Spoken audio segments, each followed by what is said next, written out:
clown, it's clown, it's clown, it's clown, it's Cousin Dave the Clown.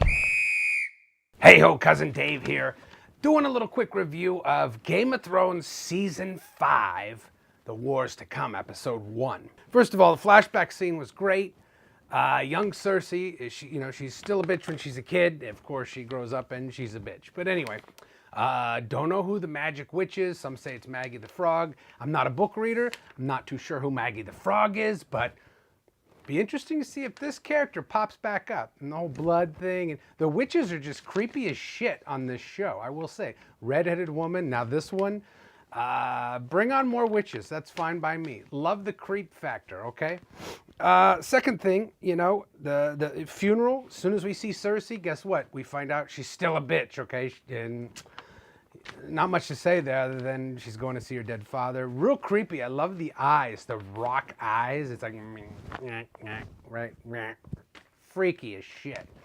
Then, of course, we see Tyrion and the spider, Lord Varys, right? I love the cinematography of where they're going with the peephole, rolling in the crate back and forth, and all those shots, kind of seeing the different merchants and whatnot, just, through the point of view of Tyrion. I thought that was brilliant. Okay, the other trippy thing was the Cuddle Brothel, right? The Unsullied going to the Cuddle Brothel. I thought that was pretty cool. And it's like, these people are damaged. They just want to be loved. And I'm watching that scene and it's like, oh, look, the poor, he just wants to be held and sung to. Isn't that sweet? I'm like looking over. Isn't that so? Holy shit! And blood goes flying everywhere. Who are these gold-plated face guys? I mean, fuck. So anyway, that's gonna have to be addressed. That's a big problem. Then we go back up to the wall, and Jon Snow is training with the young kid, trying to make him tough, because we know at some point White Walkers and shit are going to attack Castle Black, or something bad's going to happen again. We see Sir Alastair again. He's healed because he's a tough old bastard, because every old crow is a tough old bastard. Even the crows that aren't crows anymore are tough old bastards. So it'll be interesting to see what happens with him.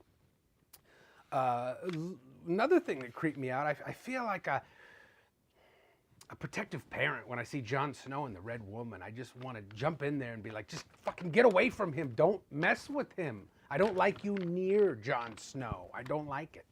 Anyway, that kind of bothers me. Don't know if you were feeling that or not. We see Littlefinger and Sansa. Don't really know where they're going. But what's interesting is how they just right there crossing the paths of Brienne, right, and Podrick. Don't know what's going to happen there. We pick up where Brienne is. She's in a bad place, very grumpy and upset. Lost to the getting Arya to follow her, that duel with the Hound, but she's not in a good place. So it'll be interesting to see where her storyline carries on. We go back to King's Landing. Cousin Lancel joined a cult, shaved his locks off, and Cersei sees this, thinks it's hilarious, but I think we're in a dangerous place. Maybe for both characters, don't know, right?